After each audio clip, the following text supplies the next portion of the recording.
রোববার সকালে আগারগাঁয়ে নবনির্মিত ১১ তলা ভবনে নিজের স্থায়ী ঠিকানায় প্রথম অফিস শুরু করল বাংলাদেশ নির্বাচন কমিশন। তবে এখনও এই ভবন গোছানোর কাজ পুরোটা শেষ হয়নি।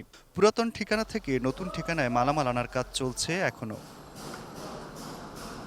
আধুনিক স্থাপত্য নকশার সমন্বয়ে নির্মিত হয়েছে নির্বাচন কমিশনের নতুন এই ভবনটি। সেই ভবনে প্রথম অফিস শুরু করতে এসে ঘুরে দেখলেন প্রধান নির্বাচন কমিশনার।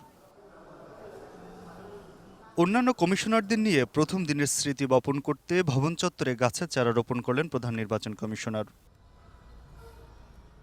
স্থায়ী ঠিকানায় উঠে আগামী কমিশনের জন্য সিএসসি শুভকামনা। আমরা ভিত্তিপ্রস্তর স্থাপন করে যাচ্ছি, গাছ লাগিয়ে যাচ্ছি। এটা মহিরু হিসাবে বড় করা এবং সেই গাছের পরিপূর্ণ উপকার পাওয়া, এটা তো অনেক দিনের ব্যাপার এবং আমরা আশা করছি যে অদূর ভবিষ্যতে এটা শুরু হবে এবং নির্বাচনে যে সুবাতাস বইছে বাংলাদেশে, এটা চলমান থাকবে। আগামী মাসেই এই কমিশনের মেয়াদ শেষ হচ্ছে, তাই তড়িঘড়ি করেই নতুন ভবনে ওঠা কিনা সেই প্রশ্নের জবাবে সিএসসি বলেন, আমরা তো পরের ঘরে ছিলাম, ওখানে আপনারা দেখেছেন কীরকম স্পেসের অসুবিধা ছিল, বিভিন্ন জায়গায় স্তূপীকৃত করে রাখা হতো, বারান্দাতেও আমাদের ফাইলপত্র রাখা ছিল। সেই জন্য যত তাড়াতাড়ি পারি আমরা নিজের ভবনে উঠে এসেছি।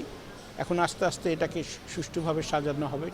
শেরেবাংলা নগরের পরিকল্পনা মন্ত্রণালয়ের ৫ ও ৬ নং ব্লকে অস্থায়ীভাবে কাজ শুরু করেছিল নির্বাচন কমিশন সচিবালয়। ৪৩ বছরের সেই নানা ইতিহাসকে পেছনে ফেলে এখন নতুন ঠিকানায় ঠাঁই হলো বাংলাদেশ নির্বাচন কমিশন সচিবালয়ের। Aminul Islam, ATN news, Dhaka.